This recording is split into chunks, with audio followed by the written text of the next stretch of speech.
கர்த்தருடைய நாம மகிமைப்படுவதாக. நான் உங்கள் சகோதரி மெசித்தவராஜ். கர்த்தர் இன்றைக்கு நமக்கு தருகிற வசனம் சங்கீதம் 144:15. இவ்விதமான சீரை பெற்ற ஜனம் பாக்கியம் உள்ளது. கர்த்தரை தெய்வமாக கொண்டிருக்கிற ஜனம் பாக்கியம் உள்ளது. ஆமாங்க, நாம் கர்த்தரை தெய்வமாக கொண்டிருக்கிறபடியால் நாம் பாக்கியம் உள்ளவர்கள். நமக்கு என்ன ஆசீர்வாதம்லாம் கிடைக்கும் பாருங்க. நம்முடைய குமாரர்கள் ஓங்கி வளர்கிற விருட்சங்கன்றுகளைப் போலவும், நம்முடைய குமார்த்திகள் சித்திரம் தீர்ந்த அரண்மனை மூளைக்கற்களைப் போலவும் இருப்பார்கள். நம்முடைய களஞ்சியங்கள் சகலவித வஸ்துக்களையும் கொடுக்கத்தக்கதாய் நிரம்பி இருக்கும். இவ்வாறு நம்மளை கர்த்தர் ஆசீர்வதிக்கிறவராய் இருக்கிறார்.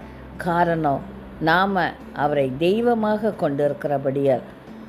இன்றைக்கு நீங்கள் சொல்கிறதெல்லாம் சரிதான் சிஸ்டர், ஆனால் என்னுடைய வாழ்க்கையில், என்னுடைய வீட்டில் ஒன்றும் கிடையாது, வெறுமையான வீடை மட்டும்தான் பார்க்கலாம், இப்படியாய் நீங்கள் யோசித்து கொண்டு இருக்கலாம்.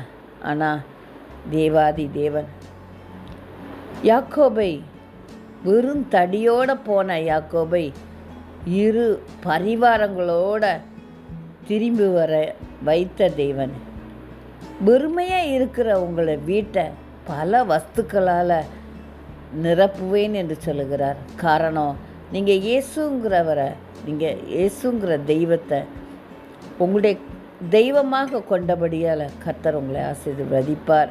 அவரால் கூடாத காரியம் ஒன்றுமில்லை.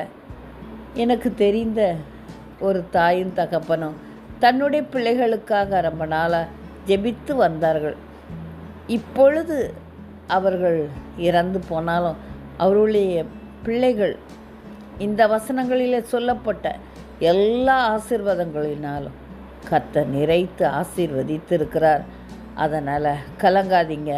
வீடு வறுமையாக இருக்கிறது, என்னிடத்தில் ஒன்றும் இல்லை, ஒரு வருமானம் இல்லை, எனக்கெல்லாம் இப்படி ஒரு வாழ்க்கை வருமா என்று சொல்லி நீங்கள் கலங்கி கொண்டு இருக்கலாம். அல்லது கடன் பிரச்சனையோடு போராடி கொண்டு இருக்கிறேனே, என்னுடைய வாழ்க்கையில் எங்கு போனாலும் அடைக்கப்பட்ட கதவுகளாக இருக்கிறதே என்று சொல்லி கலங்கி கொண்டு இருக்கலாம். கலங்காதீங்க. கர்த்தரால் கூடாத காரியம் இல்லை.